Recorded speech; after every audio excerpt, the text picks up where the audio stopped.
Previously, on Clayport for May 31st, 2025, Intrigue in the Moonlight. A gala of secrets. Crescent Hall's grand ballroom thrummed with fey enchantment, its balustrades curling like fossilized ivy, balconies draped in twilight's gossamer, and vast windows spilling starlight across a polished dance floor. Crystal chandeliers cast a fractured glow, yellow at their candle-lit hearts, splintering into blue, orange, and deep green, dim and ethereal. A secluded viewing gallery overlooked the throng, accessible only through an upstairs chamber. A quartet in a shadowed corner played a haunting melody. 2 violins, a cello, and an upright citern, strummed like a guitar, yet resonant as a lute, its notes weaving through the warm autumn air, alive with cricket hums outside and moths fluttering from the courtyard beyond. Tasked by the Archfey Corfus to steal Einhast's turning leaf and frame Viridius, Red prepared her party for the gala's dangers, wary of Einhast's ally, Genevile, a name more easily spoken than spelled. The invitation's fine print declared the house open and less restricted by the house herald, with debt-free eating and drinking confined to the ballroom. Red drilled her companions. No outside food, only magical or alchemical consumables permitted. Never carry ballroom fare elsewhere. Got it? She noted Eric's mutterings of "that's odd" at clues, dubbing her etiquette radar. That's rude, for breaches risking servitude. How about "that's lame"? Huh, Eric quipped, amusing himself as he swigged again from his flask. Lesser Fey donned and discarded titles like outfits, while Archfey bore theirs with unyielding permanence, a weight Red felt in Einhast's court. Above, in the viewing gallery, Einhast held court, her blood-red lips a crescent of menace, her pinned hair gleaming with a dangling bangle, her gown framed by a standing chair propping her in a semi-standing pose, easing the strain of her commanding presence. Beside her, Dion Shinken, dazed in stiff finery, bore her possessive pat. Her herald, Genevile, an imperious woman in yellow silk, her chain bearing keys and a folio, announced their arrival. Hello's muttered another himbo drew a stifled laugh from Red, who prayed to Lace, goddess of dreams, madness, and divination, her divining spell binding their fates to the Book of 3. Faces in the ballroom. The ballroom buzzed with gilded guests, most reveling in pageantry, but Eric's keen eyes marked schemers. "That's odd," he muttered, scanning the crowd. "Half these folks aren't here for the dance. They're here politicking."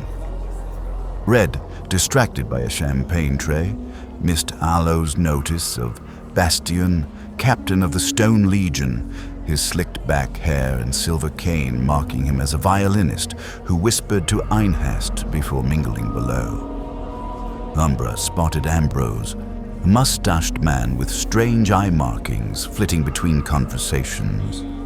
Red caught his long gown, suggesting a professor at a Fey university, a lead for the Book of 3.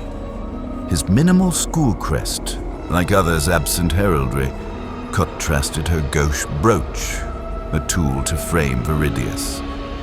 Eric also noticed a young woman flickering back and forth from grown woman to a 9-year-old girl in a nightdress. He pointed her out to the others. "She's dreaming," Red whispered, touched by Lace, wanting to sip champagne at a grown-up ball. "Okay," Eric muttered.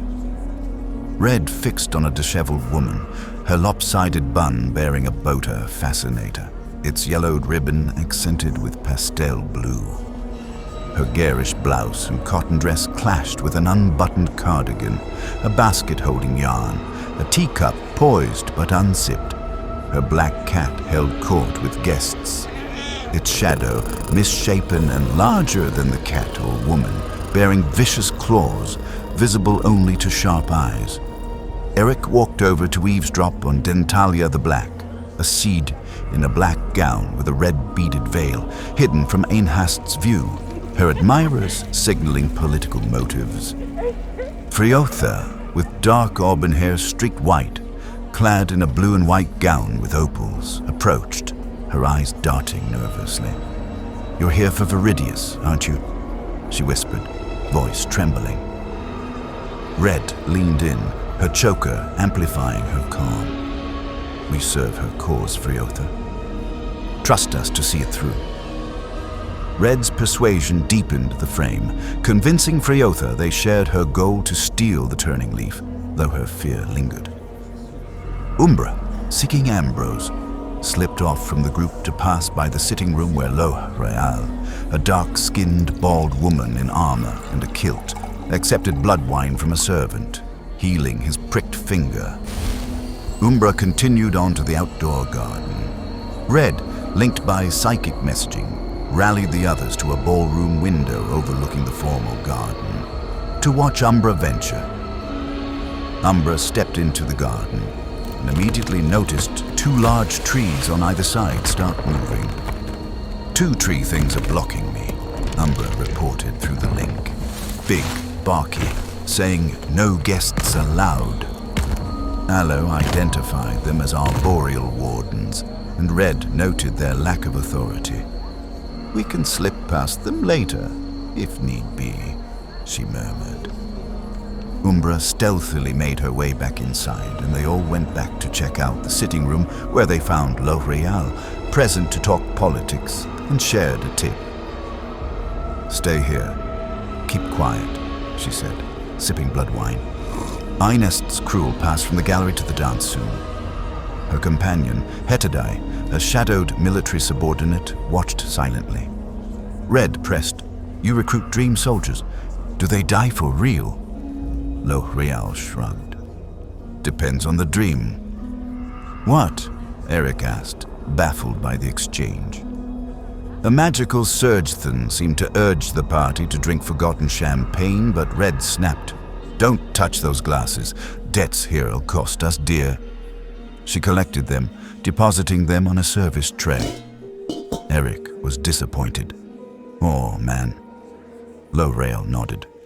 "Quick payment, like my healing trick, keeps the cost low," she said, gesturing to the servant's mended finger. The party then ascended to an upstairs chamber, its warped vistas hinting at fey magic, and passed through to the viewing gallery. Red asked a guard about Ambrose and the library. "He's there," the guard grunted, ushering them in. The library heist. The old library's towering shelves formed a labyrinth of ancient tomes, some of the leather spines etched with fey runes thrumming in the dim light of floating orbs.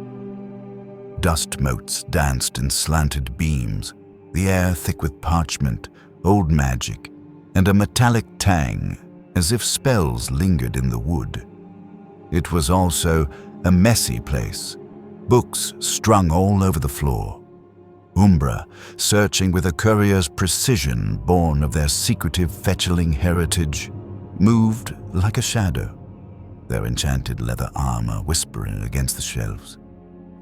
She disappeared behind a staircase, its serpentine banister curling. Ambrose, his professorial robes shimmering with arcane threads, eyes glinting, said, "Oh, hello," trying to hide his intent. Red, her choker amplifying her own ruse, told Ambrose, "I'm researching Laias, the dream goddess," recruiting his help in a fruitless search through the chaotic shelves. "Her lore's scattered. Know any good sources?"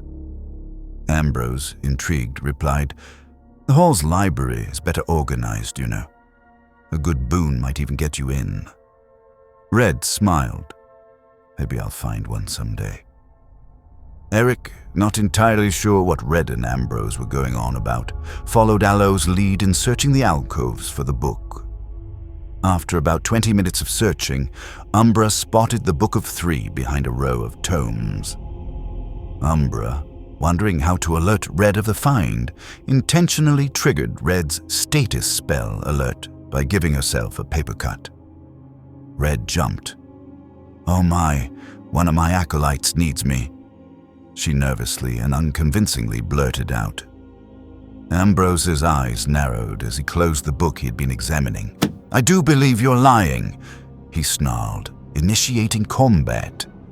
He unleashed slashing papers, edges razor sharp, slicing Eric. "Ow, motherfucker!"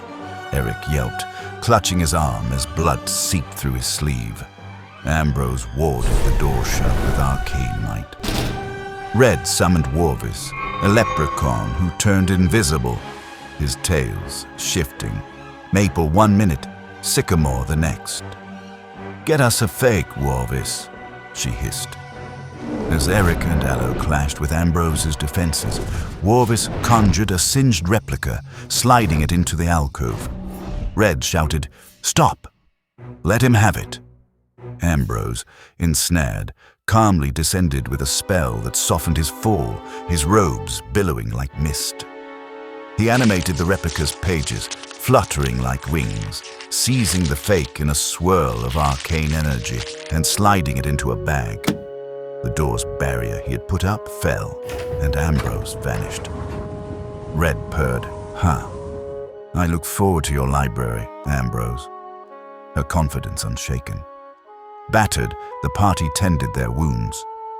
"Hold still, Eric," Aloe said, his battlefield healing, aided by Umbra's deft hands, soothing bruises, Umbra's enchanted gloves held in reserve. Red's psychic restoration mended minds, and herbal elixirs eased aches. They reshelved tomes, earning rare volumes on fey lore and dark secrets, plus scrolls of force and spectral weaponry.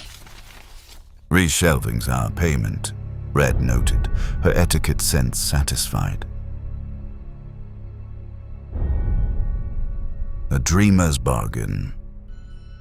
Red tried to dismiss the Book of Three with Warvis for safekeeping, but it remained. Odd. The library door creaked open, revealing the white-gowned woman, flickering back and forth into the 9-year-old girl.